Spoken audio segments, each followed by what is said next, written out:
Right, okay, I think we'll make a start at that. So good morning and a very warm welcome to this Smailes Goldie Blueprint webinar. Blueprint's an advisory service that we have been doing with clients over the last few years. In it, we've mainly been working on strategic action plans with people, profit improvement and problem solving.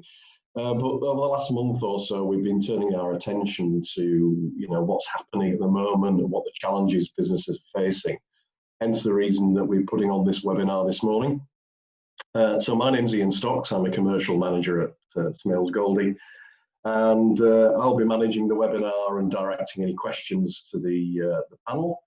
The webinar is due to last about 45 minutes, and so we'll be about 30 minutes of presentations from our panelists and a little bit of time at the end for Q&As. So I'll do some introductions. First of all, you'll be hearing from Luke Taylor. Luke's a partner in the business and heads up our Academy's audit team, but also is involved alongside Pete Deering with our online offering. Luke today is going to be talking about planning in a changing world and some of the challenges that everybody is facing. He'll then be followed by Pete Deering. Pete's also a partner in the business, and Pete's going to be looking at profit and all sorts of different waste in the business and how we can look at managing that moving forward. Pete's other involvement with Smailes Goldie has been his work as the international man of mystery. So Pete actually is our international specialist, and as soon as this webinar's over, I'm sure he'll be turning his attention again to Brexit, which obviously we haven't heard lots and lots about over the last month or so. And finally, we're going to be hearing from Ollie Wilkes. Ollie is a corporate finance manager, and he's been doing lots of work with clients over the last few months, helping forecasting and talking about how they can access support that's there from government in terms of funding. So he's going to be talking about, the importance of forecasting, the importance of cash, and how that translates into building some business resilience. So just before we get underway, I wanted to let you know how it's going to operate today. Everybody obviously is on mute at the moment. There will be a question and answer situation, so you will be able to click on your Q&A button, which should appear somewhere at the bottom of your screen. So if you wish to ask a question, please do so. Please bear in mind that those questions will be seen by all delegates. So if you wish to remain anonymous, please do click the anonymous button before posting your question. And I'll then try and put those to the panelists at the end of their sessions. So without further ado, I'll now mute myself and hand over to Luke. Thank you, Ian. So as Ian said in his introduction there, I'll be talking a little bit about how we've seen businesses navigating the COVID-19 crisis, and then start to think about planning for the future and planning for the return to the new normal. So if you just move it on to the next slide, please, Ian. So since March and the government imposed restrictions, we've really seen businesses enter what we've seen as a survival type mode. So ensuring that they can maintain a viable business through the period of heavy disruption that's affected them in probably many different ways depending on their business, but it's likely affected the markets that they operate in, their customer base, and probably significantly affected the way that they operate. So over the last 3 months, we've seen businesses impacted in different ways. Firstly, there's those that have had minimal or low impact. So there's the businesses still going well, probably minimal impact to their income, but they will have seen a huge impact to their operations, the way that they operate to make sure that they're COVID secure. Those that have had a medium impact, so perhaps a small reduction in income, 10 to 20%, and certainly some uncertainty around the short-term impact on their business. And then we've seen those that have significantly or highly impacted, so probably more than a 50% reduction in revenue, or perhaps a business that has had to cease trading because it wasn't able to operate during the initial phases of lockdown. So what we've seen with those businesses, they've really looked to cut costs and ensure that they can hibernate for this period of lockdown. So with this weekend, we've seen government restrictions starting to lift, and for many businesses, that means that we're coming to the end of the survival period. So now what that presents is a unique opportunity for businesses to be able to look to pivot their strategy, adapt their operations, develop new products or services for an evolved market, for a new normal as we move forward. So what we're suggesting is that we'll be able to work with clients over the next 6 months to look to pivot and adapt their business so that they can thrive in 2021 and beyond. So if you just move on to the next slide, please, Ian. So for today, I've just highlighted that we're seeing many businesses coming out of that survival mode now. So we're going to focus on the pivot and adapt section of evolving and navigating the crisis.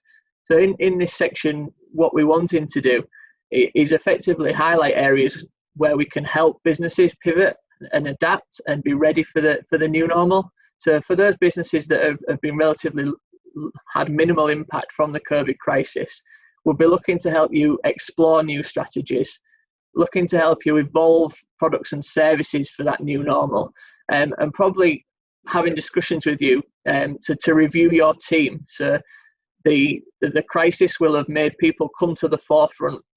It will have identified future leaders in your business. So who are those and how do we utilize them going forward? Those businesses that have seen a medium impact, obviously we need to look to replace that lost revenue. So we'll work with you to develop a strategic plan for that. How can you perhaps evolve your services for that new normal? And again, review the team. Have any new leaders or new managers come to the forefront and stepped up during this crisis? And finally, those businesses that have been highly impacted, it might be the time to look at a new strategic plan to return as a leaner, more evolved business, using this as an opportunity to make major change. It's also an opportunity to review the potential markets that you operate in so that you can prioritize change and embrace the future. So one thing I just wanted to share with you before we look at how we're starting to think about the future in a post-COVID-19 vision is just something that I've been doing personally throughout this period of lockdown to help me as we return to normal, both in a personal life and from a business perspective. So I've got 2 lists on the side of my desk, and the first one answers the question, what have I done differently as a result of the disruptions that I want to continue with going forward? So here it's effectively what changes has lockdown forced that I want to keep going forward. So as again I say, I'm keeping a list from a personal perspective and also from a business point of view on that one. And then on the flip side, so what have I stopped doing as a result of the disruptions that I want to avoid going back to? So what have I had to stop doing because it hasn't been an option during the crisis, but actually I've seen big gain from it and I want to make sure I don't go back to doing that going forward. So it's just 2 little tools that I found really useful over the last 3 months, and hopefully you can as well. Let's move on. Thank you. So the first, throughout our work that we do with Smailes Goldie Blueprint, we effectively, everything is built on a principle of now, where, how. So that's an understanding of where you are now and where you want to be in the future before you then start to think about how you get there. So that's what I'm going to run through now, is effectively where we want to be. So what is that post-COVID-19 vision? So there are a number of different areas that we can start to think about, and I've highlighted 3 on screen. And as we go through the webinar today, Pete will be talking about one of the other areas, being profit improvement, and Ollie will also be talking about financing and how financing links to that vision and business change. So one of the areas that we might start to think about in a post-COVID-19 vision is the markets that we operate in. So this is looking at the industry. So what industries do we operate in? Is that industry still going to be an active industry for us going forward? What are the emerging trends in that industry? Asking yourself these type of questions obviously helps to get an understanding of what your business needs to be like as you change and evolve. Customers, so we might have lost some customers during this period, and now's perhaps a good time to start thinking about who is our ideal target customer, and once we've got that ideal target customer, how will we win that new business? And then we also need to think about the competitors that are working in our marketplace. So where are the gaps in the marketplace, and perhaps what innovations do we need to embrace to move forward? And then products and services. So we've seen throughout the last 3 months that online businesses have really thrived because they've had a delivery channel to be able to reach their customers. So what products and services will we offer as we move forward? Do we need an online presence so that we can better attract customers? And how do we satisfy the future needs of our target market? Is there a new product or service that we need to develop to satisfy those needs? Stop doing so. I highlighted it in the last slide, and one of the things that I've been doing personally, but what will we not be doing as we move forward? So has this crisis effectively stopped one of our traditional product lines or services? How can we simplify our business model to move forward? And then finally, competitive advantage. So what will our competitive advantage be? And how can we demonstrate and build trust within the customer base that we've currently got and that has probably had some disruption during this period? And how can we build trust as we move forward with new customers? And then finally, thinking about the people within the team. So leadership is important, and good leaders drive a business forward. So who's currently leading the business, and who might the key people be in the future?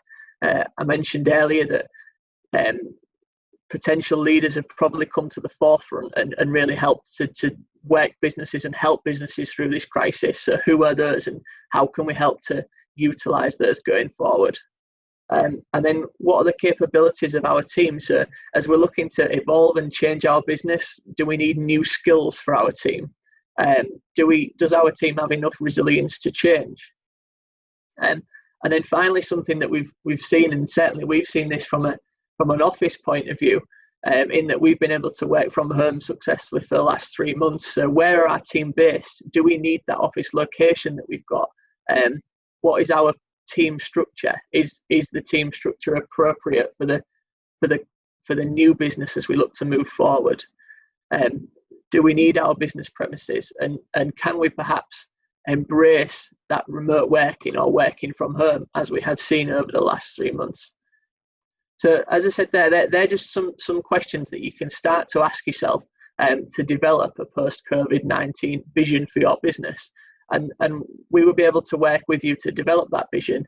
And then what we would do is look to find where the gaps are between your vision and where your business is now, so that we can work with you to develop a strategy to move you towards that post-COVID-19 vision. That's everything from me for this morning. I'm now going to hand over to Pete, who's going to talk through some profit management and waste management in your business. Thank you. Brilliant. Thanks, Luke, for that. Obviously, another area where most businesses have been impacted during coronavirus, during COVID-19, is potentially a squeeze on profit. What I'm going to talk about today is really where we can look in a business to try and either maintain profit or even improve profit in the current situation. SG Blueprint, we've been working on profit with various clients over the last few years, so this is even more pertinent now during COVID-19. The first thing to think about really is just going back to basics. Where does profit come from? So any strategy that you have looking at increasing or maintaining profit should always have in the forefront of your mind the profit formula. That being profit equals sales less variable expenses less overheads.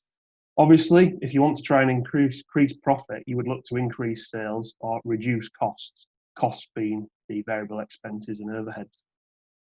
So looking at specific strategies then on various items within that formula, what could you do? Where could you look for improvements in sales? What strategies could you have in place?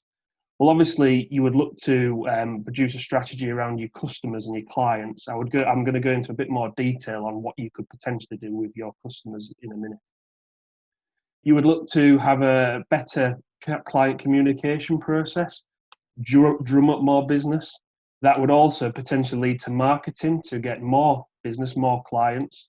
It might be that you need to look at a strategy of opening up new markets. Potentially, there's something that's come about now during lockdown where you've seen a niche in the market and there's something else that you can do. Potentially that's an online presence, which is also prevalent at the minute. There might be a diversification that you can undertake in the business. The more products you have or the more services that you deliver, the less likely you are to be affected by any fall in any of those different services or products. The next sort of strategy that you would look at to try and improve profit would be obviously costs. Now, Luke's touched on this already, that we have a principle in Blueprint about now, where, how, i.e. where are you now, where do you want to be, and how do you tackle that, rather than just problem solving, looking to how you can potentially reduce costs in this case. We often see people looking down their costs and literally on a line by line approach, looking at where they can cut them. We would obviously advocate not doing that. What you should be doing is looking for waste. Where is waste in your organisation? I'm going to touch on waste in a bit more detail as well later on in this session. Just talking about sales then in general, if you move on to the next slide, sorry. In sales, from the sales strategy, I'm going to look particularly at what we can do with customers and with costs, what particularly we can look at with regards to waste and where is waste in the organisation. So with sales then, we move on to the next slide, Ian. One particular tool that you could use to look at where sales or where profitability could be improved is doing what we call a customer profitability diagnostic. What you would do there is yourselves, with us potentially, would sit down and basically analyse all of your clients, all of your customers, and try and put them in a specific place within the profitability of the business. Does that customer produce a high profit, an average profit, a low profit, or even potentially a loss?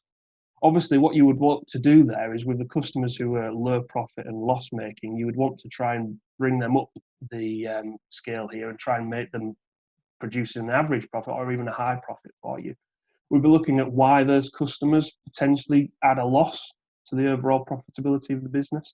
It might be that there's extra administration costs that are happening in the background that don't need to be there, i.e. waste.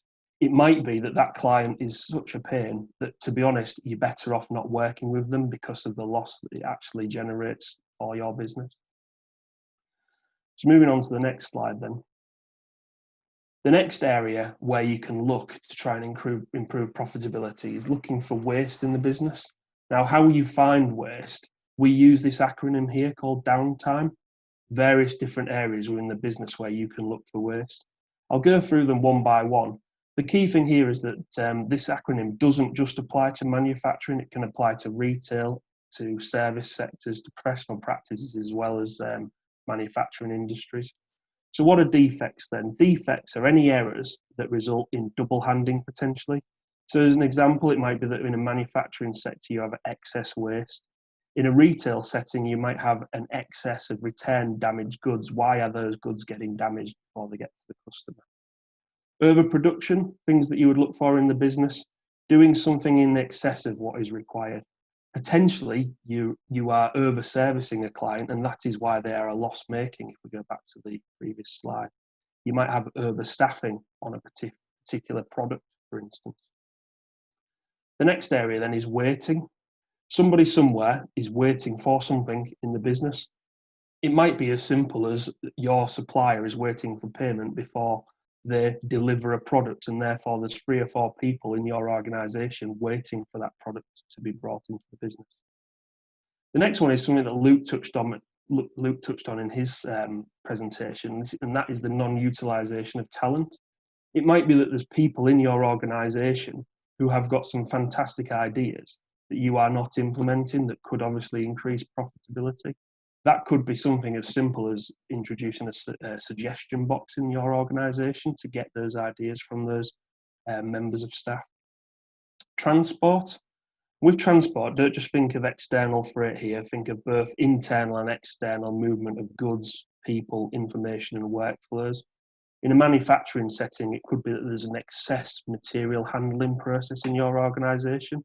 In a service sector, it might be that you are travelling to clients and you don't need to.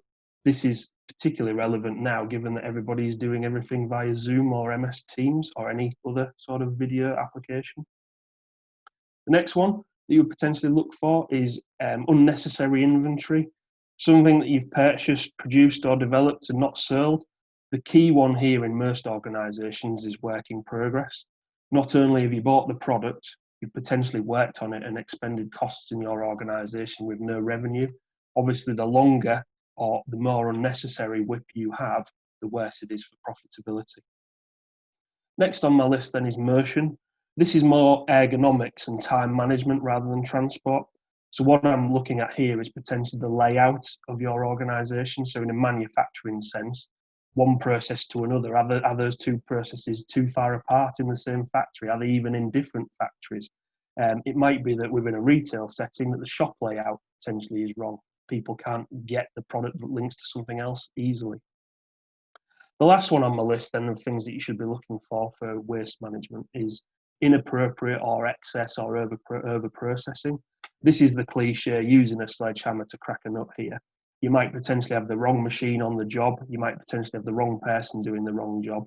So again, you would look for areas where potentially waste is occurring. So I've talked about the theory then. So how do you do this in practice? Thought I'd just share a slide of how we do this in practice. This is the actual tool that we use. So what we would do is we would obviously down the side, we would have all of our headings. So for instance, there I've got the defects, overproduction and waiting from my Downtime acronym. We would then look at various areas within each of those sectors, and this would be a generation of ideas from your team, from the managers in the business. We would then look to try and monetize each of those areas. So giving you an example there, if we look at defects and production faults, it might be that you've got a machine where there's a blade that's not sharp and it's producing 3 or 4 defaults per production run. We should be able to monetize how much that is costing the business. The last column, which is probably the most important here, is the ease of removal. We have a scale of -5 to +5. +5 being it's very easy to sort, -5 being it's very difficult to sort. It might be that you've got some very easy things that can be sorted out very quickly, the low-hanging fruit, and therefore that would obviously reduce waste in your organisation. So that's me done then. I've basically talked about where potentially you could look to improve profit by reducing waste or working better with your customers. Obviously, profit is only one part of a business cycle, and we all know that cash is king, and that leads us into Ollie's discussion. Thank you. Yeah, thank you for that, Pete. Good morning, everybody. Just going to talk briefly for the next few minutes about cash management with a particular skew towards how we build resilience into our processes going forward. If we go to the next slide, please. So yeah, just quickly about understanding cash flow. What am I talking about when I'm talking about cash resilience? What I'm talking about is having a buffer built into your cash balances and processes such that you can survive and manage your way through these shocks that we're all seeing at the moment. And the next point there is really about why profit doesn't equal cash. Again, it's just about understanding cash flow. One of the problems we see with a lot of our clients is they come to us and they might have making good profit and they're not fully understanding why that's not translating into their bank balance and cash flows. And the main reason for that is obviously the third account being what's happening in the balance sheet. All of these won't be reflected in the profit and loss account. For example, working capital movements. So that's movements in your debtors, creditors and stock levels. Any tax timing payments, any capital expenditure, any debt repayments irrespective of interest, and any drawings that have been made from the business.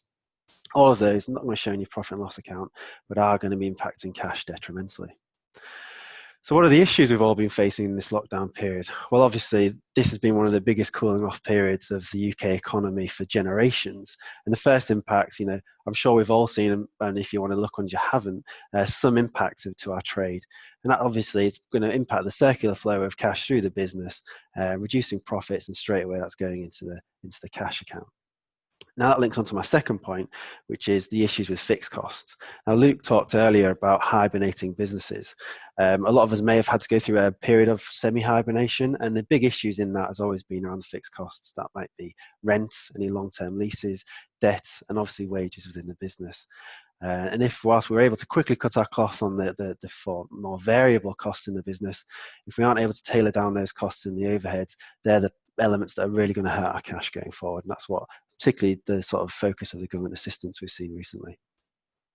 The next part is working capital, which is a sort of known but not well understood, I think, within the industry generally, is regards to if you may have had customers come to yourselves asking for a bit more time before they make payment to you, or conversely suppliers are coming to you asking for payment sooner. Both of those are cases where people are trying to manage their own cash flow. Of course, this is a zero-sum game. If you're paying them or not paying suppliers, it's all going to impact your cash flow directly. And the third element of working capital is, of course, stock. You might have levels of stock that were appropriate pre-COVID-19 that now aren't. They might be too much, or include line items of stock that you're struggling to move on. Again, that's all cash that gets tied up on the balance sheet that it's difficult to release the cash flow given what we're facing. And the final point here is about debt. I'm ignoring CBILS and bounce back here. It's just about debt you may have had pre-COVID-19 that was appropriate, a level of trade that you were facing before the lockdown.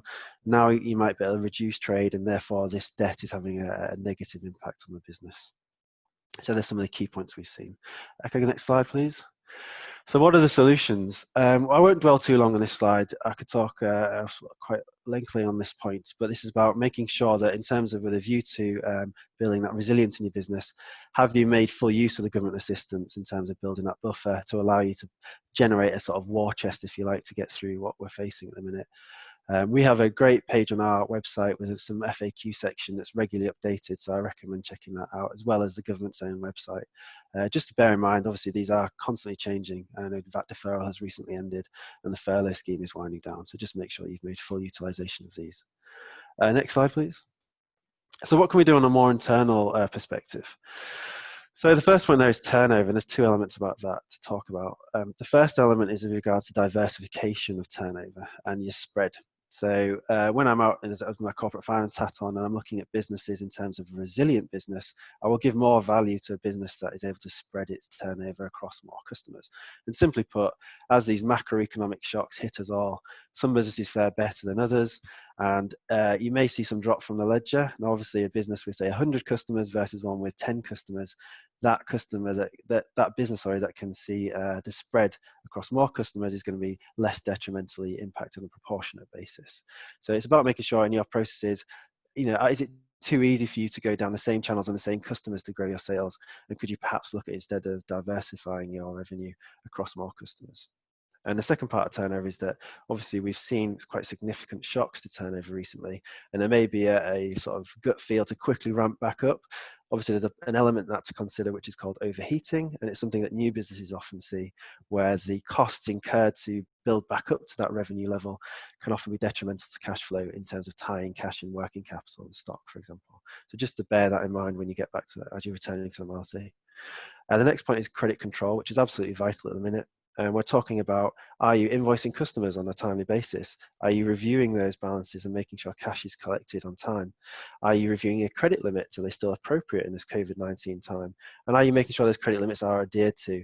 Are you making sure that work does not commence until a customer has paid down their balance sufficiently to make sure the element of your ledger that's exposed to this risk is appropriately managed? If that's something you're already doing, great, make sure it's renewed and refreshed, and really stress the importance of it.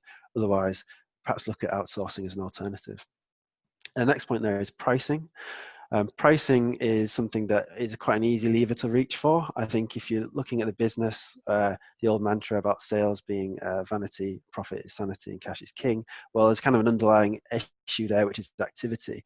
And that's to say, let's keep the business busy, let's keep the employees going. And the first thing to reach for is pricing. And it might be a necessary and appropriate strategy, but it should be considered in the round in terms of profitability of the business, both now and for the future. Because there's a risk that if you can't pass those costs down to your suppliers, you can end up with a business that is significantly less profitable than you expected, and you might not be able to return back there if customers are unwilling to accept changes in the future. And the next point there is overheads. Pete's addressed this very well, so I won't dwell too long on this one. It's just about making sure that those lessons around waste and carrying those forward can be properly implemented, and make sure that the people in charge of overheads in terms of reviews and getting correct number of quotes to suppliers are aware of this, and that there's not people loading up overheads onto the business as we ramp back up to normality. And the final point here is drawings.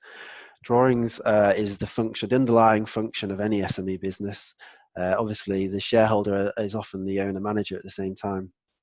And if the business isn't considering how it draws cash from the business into the personal account, where usually perhaps it gets end of the year and think, well, it's all for taking, there might be a reason to consider building that buffer in there through reduced drawings going forward. So obviously taking into consideration the personal requirements of the owner at the same time. And yeah, the final element I'd just like to talk about here is forecasting. Forecasting is something when we talk to clients, they only really consider it as something that's done when they're looking to a big project. So that may be some capital expenditure, or perhaps they're an acquisition, or perhaps something the lower performance and the bank's asked them to do it. I really think it should be something that is done more regularly. It ties in everything, and it puts an objective measure on all the strategies that Luke and Pete are talking about. And if we don't have that view out of the window, if we're driving the car, I think the forecasting is really important in that respect to make sure we know what's going to happen. So I would suggest something that is integrated, being a P&L, profit, loss, a cash flow and a balance sheet. To make sure to sort of link into my very early point of making sure all of the issues of the business are incorporated into that forecast. And just make sure, I would perhaps suggest something of like a sort of 12-month to 24-month monthly forecast with some, as simple as possible, either in Excel or using some software that we could talk to you about using.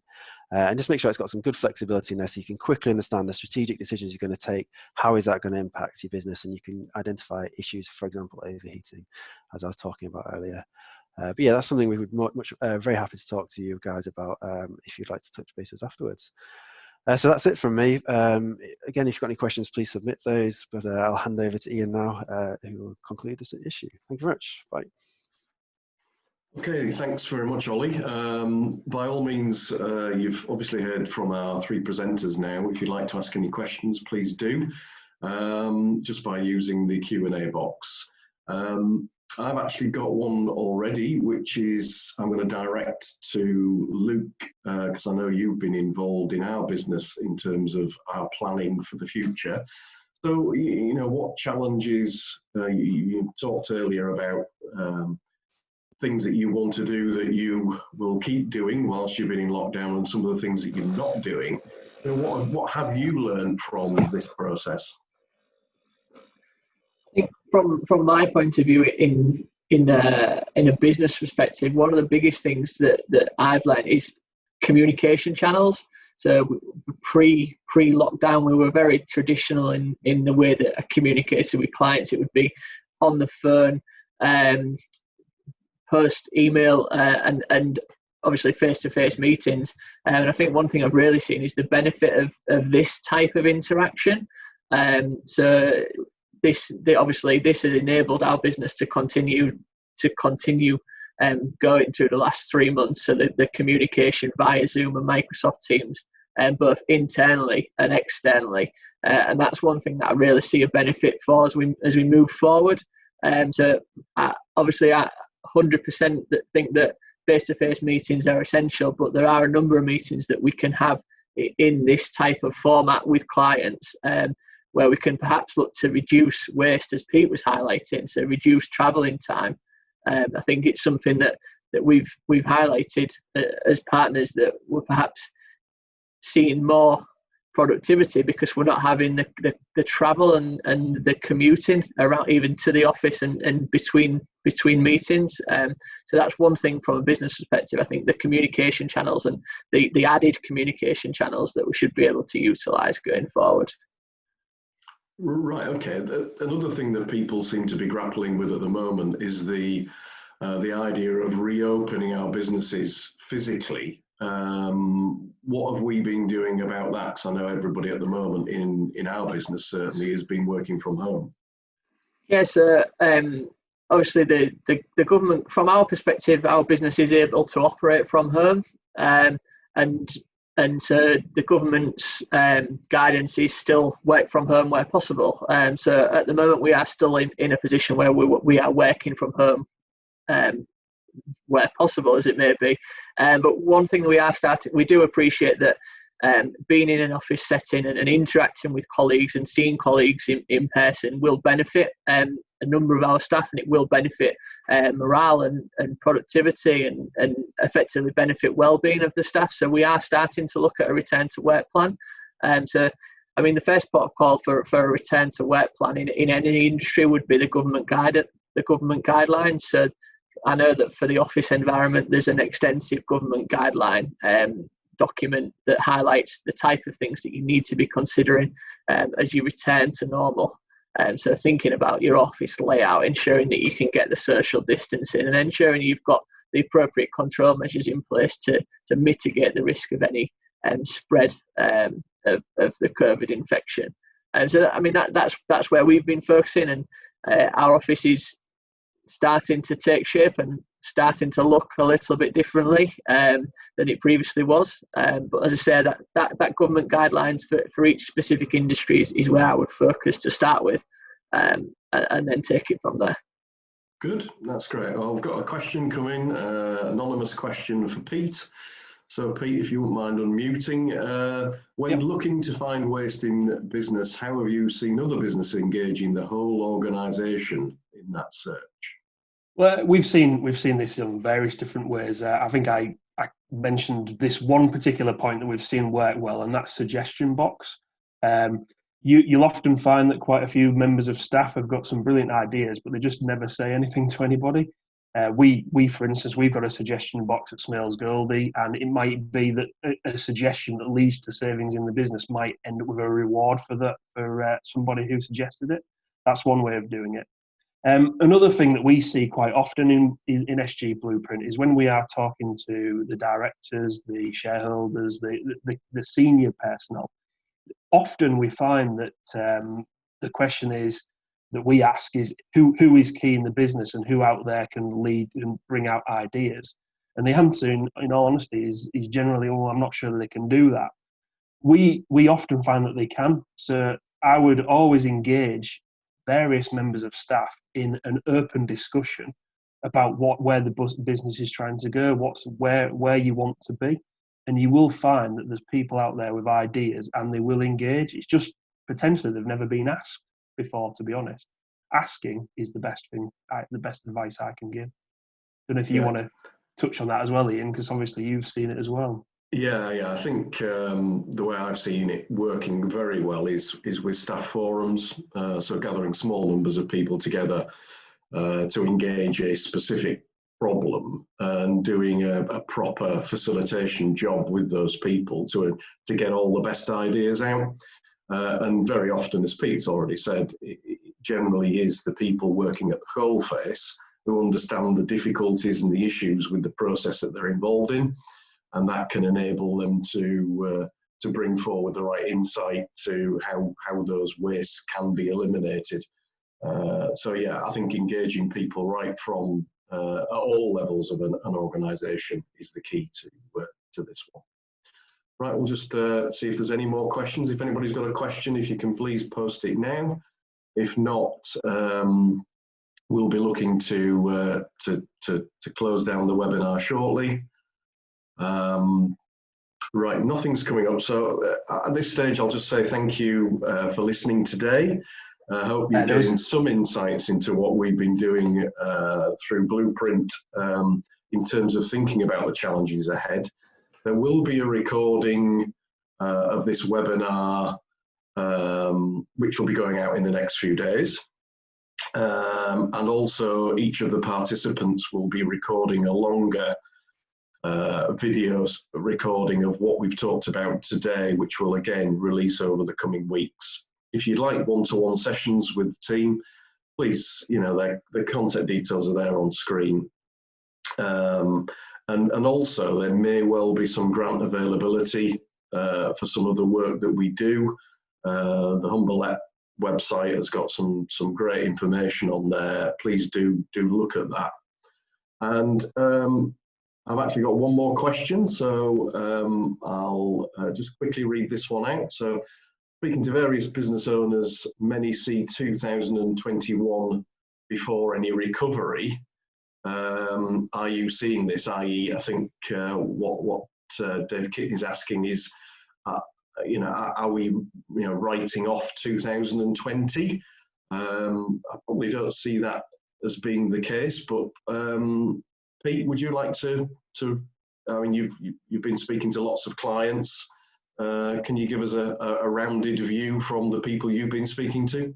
Yeah, it actually fits in well. Martin Shaw's just put a chat on as well, which says a recent report highlighted by the BBC suggests that Hull will be one of the worst hit city economies post-COVID. What are our gut feelings? So that really does link into Dave's. I think what I would say is it's a mixed bag out there, and it's obviously obvious that the sectors that are seeing the biggest impact are really hospitality.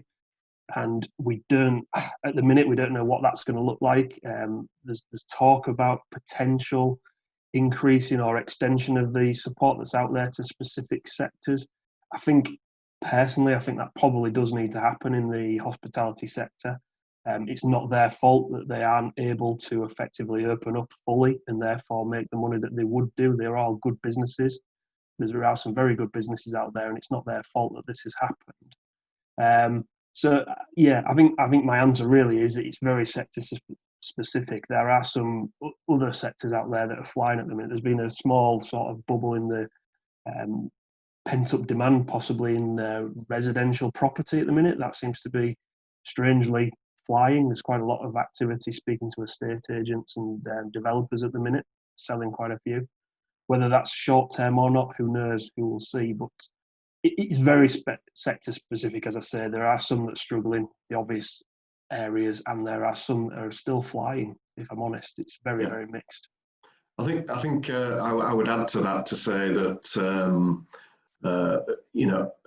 we've got a lot of government support still in there. I know that Ollie's mentioned already that the furloughing scheme will be tapering, but there is still so much support that we're not seeing a lot in terms of business failures at the minute. In fact, we've seen virtually nothing in our portfolio of clients, which is across a wide range of SME sectors. So I think when those tapering sort of comes into play and we start to really see the impact of businesses having to completely stand on their own feet, then we'll get a better idea of how that's going to play out. But that will unveil itself over the coming few months. So certainly, David, by the end of the year, we'll have a much clearer position. But businesses are just, as Pete said, some are flying and some clearly are not really even getting back into a normal operation at the moment. So anyway, thanks for all of your questions that have come through. We're going to close our webinar now, but by all means, as I say, the contact details are there on screen. If you want to talk to us, please do, and we'll look forward to seeing you all again soon with the next webinar we've got planned later in the month, which is going to be a client panel. FEO and Janet FEO are helping us put a panel together for that so we can share experiences of not only what we're doing, but also what other businesses are doing through this period. So thanks for listening, and see you all again soon. Thank you. Thank you.